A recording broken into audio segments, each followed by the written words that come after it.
Hello friend, welcome back to my channel. আশা করছি তোমরা সবাই ভালো আছো। আমিও অনেক ভালো আছি। এখন বাজে সকাল 6টা। দেখা যে সকাল সকাল ঘুম থেকে উঠে পড়েছি। উঠে আগে রান্নাঘরে চলে এসেছি। অনেক রান্না বান্না করতে হবে। রান্না টান্না করে একটা জায়গায় যাব। আর কেন যাচ্ছি, কিসের জন্য যাচ্ছি, তোমরা ভিডিওটা দেখতে থাকো, অবশ্যই বুঝতে পারবা। তাহলে এত সকালে আমি ওঠার মানুষ নয়। আমি 7টার আগে ঘুম থেকে উঠি না, কিন্তু আজকে সকাল সকাল ঘুম থেকে উঠেছি। কাজবাজ করে রেখেই যাবো, একবারে রান্না বান্না করে রেখে তারপরে বেরোবো। তো তার জন্য চলো, এখন কি কি রান্না করছি তোমরা দেখতে থাকো। তো বন্ধুরা, বেশি বক বক না করে চলো সবজিগুলোকে কেটে নিই। সকালে যেগুলো রান্না করব, শুধু তো রান্না না, আরও কত কি আজ বাকি আছে। ঘর ঝাড় দিতে হবে, বিছনা কাঁথা, সবার বিছনা তুলতে হবে, বাবুকে উঠাতে হবে, নিজে চান করে পুজো দিয়ে বাবুকে রেডি করে নিয়ে তারপরে বেরোতে হবে। তো সব কাজ শেষ করে দেখো আমি চান করে চলে এসেছি ঘরে। তো এখন বাজে সকাল 8টা। আমি 8টার মধ্যে সমস্ত কাজ করে ফেলেছি। এখন চলো তোমাদেরকে দেখিয়ে ফেলি কি কি রান্না করেছি। তো আজকে রান্না করেছি সয়াবিন আলুর তরকারি, কারণ আজকে বুধবার ছিল, নিরামিষ, বাড়িতে সবাই নিরামিষ খাবে। আর এটা হচ্ছে বেগুন ভাজা আর কাঁচা টমেটো দিয়ে টক করেছিলাম, বাস এইটাই। বিকেলে আবার ফিরে আসার চিন্তাভাবনা আছে, তো তার জন্যই সকালের আর দুপুরে রান্নাটা করে গেলাম। তরকারিটা কিন্তু ভাতটা ঝুমা পরে করে নেবে। তো এবার বাবুকে রেডি করে নিচ্ছি। আমি পুরো রেডি হয়ে গেছি। এদিকে তোমাদের দাদাভাই রেডি হচ্ছে, আমিও বাবুকেও রেডি করে নিচ্ছি। শুধু যে নিজে রেডি হবো তাতে না, আর যে মা হয়ে গেলে যে কত দায়িত্ব থাকে তার কোনো শেষ নেই। বাচ্চা কাচ্চার পিছনে অনেকটা সময় দিতে হয়। তো ওকে রেডি করে ওকে একটু ক্রিম মাখিয়ে নিলাম। আর এত প্রশ্ন করছে যে মা কোথায় যাব বলো। তো দেখো ওরা দুজনে নিচে চলে গেছে, বাবা আর ছেলে। আমি পুরো রেডি হয়ে, শীত পড়েছে তো, শীতের দিনে তো ইচ্ছা করে না যে সকাল সকাল উঠে কাজ করি, কিন্তু কিছু করার নেই, করতে হবে, কারণ আমার প্রয়োজনেই আমি যাচ্ছি। তো দেখো আমাদের নিউ টাউনের রাস্তাগুলো কত সুন্দর লাগে। এটা ইকো পার্কের সামনে দিয়ে যাওয়ার সময় তোলা। আর আমাদের বাবু এই প্রথম হেলমেট পরলো, ওকে কেমন লাগছে অবশ্যই তোমরা বলো। তো যখন নিউ টাউন শেষ করে রাজারহাটে ঢুকেছি, তখন দেখছি যে দেখো কি সুন্দর খাঁটি খেজুরের গুড় বিক্রি হচ্ছে।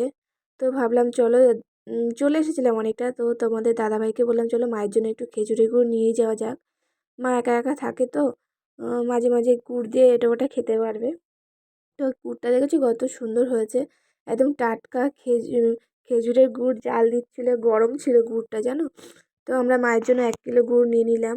আমার পিসি ছিল, তো পিসিকে বলেছিলাম যে তোমার জন্য কি আনবো, তো পিসি বললো যে না আনিস না, পরে যখন আসবি তখন নিয়ে আসিস। তো মার জন্যই নিয়ে নিয়েছিলাম।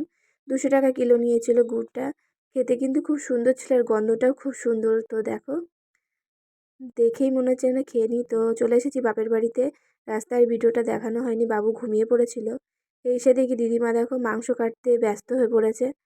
তো আর আমি কী করবো, মাকে একটু হেল্প করছি, কাকি বাড়িতে নেই, কাকি গেছে বোনদের ছোটো বোনকে নিয়ে স্কুলে। তো আমি তার জন্য রান্নায় একটু হেল্প করে দিচ্ছি। মা ভাত বসিয়ে দিয়েছে, এদিকে আরেকটা উনুনে মা রান্না করছে।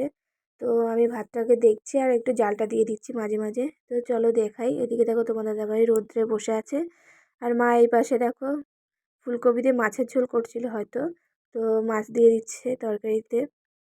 আর বাবুর তো কোনো খোঁজ খবরই পাচ্ছি না। ও মামা বাড়িতে আসলে ওর কোনো খোঁজ খবরই পাওয়া যায় না। ও যে কোথার থেকে কার সঙ্গে কোথায় ঘুরে বেড়ায়, তো কি বলবো। ওর মাসিদের পেলে আর ওর কিছুই লাগে না। দেখো মাসিরা পাড়ার আশেপাশে যে আমার ছোট ছোট ভাই বোনরা আছে সবার সঙ্গেও ছুটে বেড়ায়। তো এই দেখো সমস্ত যে জলা জমিগুলো দেখছো, এগুলো সমস্তটাই আমাদের। আগে কিন্তু জল জমে থাকতো না, এখন জল হয়, তার জন্য নিচে যাওয়া যায় না। এই ঘরটা আমাদের নতুন করা হচ্ছে, সবে ভিত পর্যন্ত হয়েছে। চলো দেখি মা কী করছে। তো দেখছি মা এখানে কাঠ নিচ্ছে, শুকনো কাঠ, জ্বালানি।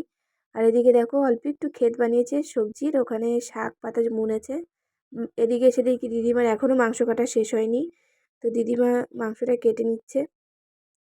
মা বলেছে যে তোর কাকি আস্তে আস্তে আমাকে একটু হেল্প করে দে। তো তার জন্য মাংসটা যখন দিদিমা ধুয়ে দিয়ে দিয়েছে, মা কষাচ্ছিল, আমি বলছি তুমি আমাকে এদিকে দাও, আমি এদিকে নাড়াতে লাগছি, তুমি চান করে আসো। তো মা চান করতে গেছে, তার জন্য আমি মাংসটা ভালো করে নাড়িয়ে রান্না করে নিচ্ছি। এত তেল বেরিয়েছিল হাঁসের মাংসটা থেকে, তো কি বলবো।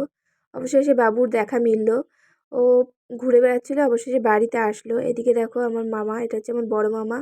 বড় মামা উত্তরপ্রদেশ থেকে এসেছে, আর দিদিমা বাংলাদেশে যাবে কালকে। তো তার জন্য দেখা করতে গিয়েছিলাম আমি আর তোমাদের দাদাভাই। বিকেলে আবার চলে আসবো। এই দুটো মানুষের জন্যই আমি ছুটতে ছুটতে গিয়েছিলাম বাড়িতে। তো দেখো মা রান্না করেছে ফুলকপি দিয়ে মাছ দিয়ে তরকারি, এখানে ল্যাঠা মাছ শোল মাছ আছে, আর এখানে আছে হাঁসের মাংসের তরকারি, আরও অনেক কিছু ছিল কিন্তু সেগুলো ভিডিওতে আনা হয়নি। কারণ ছিল আমার তো বড় মামা আমার দিদির ভিডিওটা সঙ্গে কেমন দেখা হয়েছে করতে অবশ্যই যাওয়া, তোমরা কমেন্ট করে আবার বলো। কবে তাদের সঙ্গে দেখা হবে তার ঠিক নেই, তো তার জন্যই সবাই ভালো থেকো, সুস্থ থেকো।